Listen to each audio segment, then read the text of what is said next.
पिछले 5 दिनों से सरकारी कार्यक्रमों से गायब तेजस्वी यादव आखिरकार शुक्रवार को मीडिया के सामने आए। तेजस्वी के सरकारी कार्यक्रमों से दूरी बनाने के बाद सियासी गलियारों में तरह तरह के कयास लगाए जा रहे थे। मीडिया में आज जब तेजस्वी यादव के मुख्यमंत्री के कार्यक्रमों से दूरी बनाने की खबरें आई तो तेजस्वी यादव सामने आए। दरअसल बिहार में आयोजित 2 दिवसीय इन्वेस्टर्स मीट में तेजस्वी के शामिल नहीं होने पर सवाल उठने लगे थे। इसके बाद जब तेजस्वी ने शुक्रवार को नवादा में गंगा जल आपूर्ति योजना के लोकार्पण कार्यक्रम से दूरी बनाई तो सियासी गलियारे में तरह तरह के कयास लगाए जाने लगे। कयास ये भी लगाए जा रहे थे कि इन्वेस्टर्स मीट के पोस्टर में तस्वीर नहीं होने से तेजस्वी यादव नाराज हो गए हैं। मीडिया में खबर आने के बाद आखिरकार तेजस्वी को सामने आना पड़ा। 2 दिवसीय इन्वेस्टर्स मीट को लेकर तेजस्वी ने कहा कि बिहार में जो इन्वेस्टर्स मीट हुआ वह ऐतिहासिक काम है। लगभग 50,000 करोड़ के निवेश का MOU बिहार सरकार के साथ हुआ है। अब तक इतने बड़े पैमाने पर निवेश नहीं हुआ था। तेजस्वी ने इसके लिए मुख्यमंत्री नीतीश कुमार समेत विभाग के तमाम अधिकारियों को धन्यवाद दिया। उन्होंने कहा कि सरकार का प्रयास था कि बिहार में अधिक से अधिक निवेश लाया जाए। आने वाले दिनों में सरकार IT और टूरिज्म पॉलिसी लाने का काम करेगी ताकि अधिक से अधिक निवेश बिहार में आए। तेजस्वी यादव ने कहा कि उद्योग के जरिए सरकार की कोशिश होगी कि बिहार के लोगों को बिहार में ही काम मिल सके। उद्योग विभाग लगातार निवेशकों को बिहार लाने के लिए काम कर रहा है। आगे भी कोशिश होगी कि जितनी भी बड़ी बड़ी कंपनियां हैं वे बिहार में निवेश करें और यहां अपने उद्योग को स्थापित करें।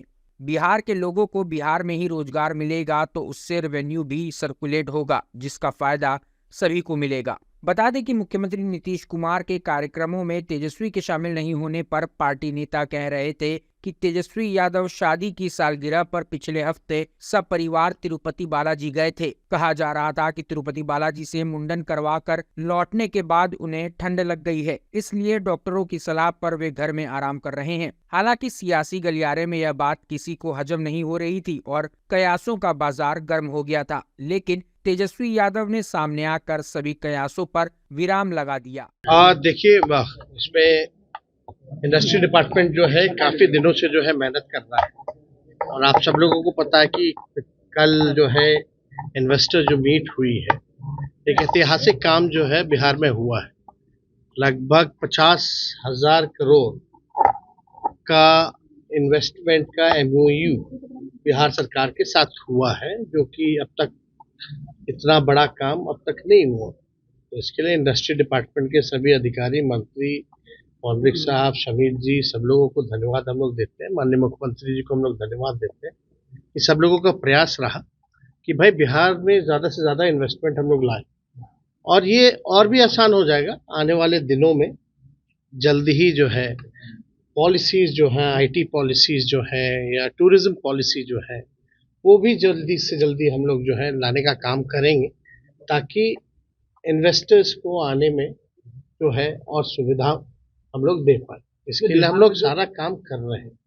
अब यही है ना कि आप देखिए IT कंपनी, इसमें काफ़ी इन्वेस्टमेंट आया है बिहार को, एग्रो बेस्ड इंडस्ट्री में आया है, आपका फूड प्रोसेसिंग में काफ़ी ज़्यादा आया है, तो स्कोप जो है बिहार में काफ़ी है। अब इन्हीं की कंपनी है जिसका आज हम लोग जहाँ खड़े हैं, तो आप देखिएगा कि बाहर कई जगह इनके, कई देशों में इनके ब्रांचेज। अब यहाँ बिहार में आई है ये कंपनी, इसकी शुरुआत हो रही है। बिहार के लोग हैं, बिहार में रहना चाह रहे हैं, काम करना चाह रहे हैं, तो एक हम लोग माहौल क्रिएट करना चाह रहे हैं एक कि बिहार के लोग को बिहार में ही काम मिले और बिहार में बड़ा इन्वेस्टमेंट आए।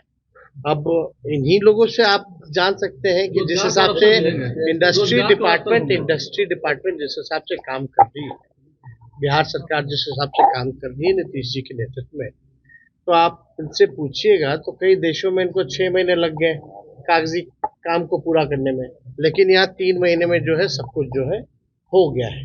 तो हम लोगों की कोशिश है कि जो पेस के साथ हम लोग शुरुआत किए हैं, इसको मेंटेन करते हुए हम लोग जो है और आगे बढ़े ताकि और भी बड़े बड़े इन्वेस्टमेंट्स, बड़ी बड़ी कंपनियां, मल्टीनेशनल कंपनीज जो है बिहार में आकर के इन्वेस्ट करें और बिहार के लोगों को रोजगार मिलेगा तो बिहार के लोग को बिहार में ही रोजगार मिलेगा, तो उन जो खर्चा भी करेंगे तो बिहार में ही करेंगे, तो एक हिसाब से रेवेन्यू भी जो है बिहार में ही सर्कुलेट जो है वो होता रहेगा, जिससे कि काफी लोगों को फायदा है। पार्लियामेंट में जो तो कैसे देखते हैं? तो पार्टी के सांसद मनोज झा जी ने स्पष्ट अपना बयान इसको दिया है कि भाई रिस्पॉन्सिबिलिटी तो है, सबकी है ही रिस्पॉन्सिबिलिटी कि ये ब्रीच जो है कहाँ से आया है, कमेटी बनी है नहीं बनी, लेकिन आगे ये ना हो इसके लिए जो है और भी हम लोगों को ध्यान देने की जरूरत है, भारत सरकार को ध्यान देने की जरूरत है। और जहां तक गृह मंत्री जी से लोग अपेक्षा कर रहे हैं कि इतनी बड़ी हादसा हुई है, तो कम से कम सदन में आकर के इसकी बात को जो है रखें कि कहाँ गलती हुई, किनके कारण गलती हुई, कहाँ हम लैग किए। तो कम से कम एक अपेक्षा है कि गृह मंत्री सदन में सभी सांसदों के सामने वक्तव्य अपना दे, तो इसमें कोई बुरी बात तो है नहीं, लेकिन ब्रीच हुई है तो ये गंभीर मसला है, इसको लाइटली नहीं लेना चाहिए। जो देश का लोकतंत्र का मंदिर, जिसको सबसे सुरक्षित स्थल माना जाता है, पूरा सरकार से लेकर के सारे देश भर के जनप्रतिनिधि वहां रहते हैं, और सबसे वीआईपी सिक्योरिटी टाइट जहां रहती है, हाई टेक्नोलॉजी से लेकर के सब कुछ होने के बावजूद भी अगर ये हुआ है तो कहीं ना कहीं से मामला बहुत ही गंभीर है, और इस गंभीरता को लोगों को राजनीति को अलग रख करके इस गंभीर विषय पर जो है लोगों को ध्यान देना चाहिए कि इतने बड़े मुल्क में इतनी टाइट सिक्योरिटी होने के बाद भी वहाँ ये किस हिसाब से ये लापरवाही हुई। 19 तारीख को बैठक। अगर आपको हमारा वीडियो पसंद आया हो तो इसे लाइक करें, सब्सक्राइब करें और साथ ही बेल आइकन दबाना ना भूलें।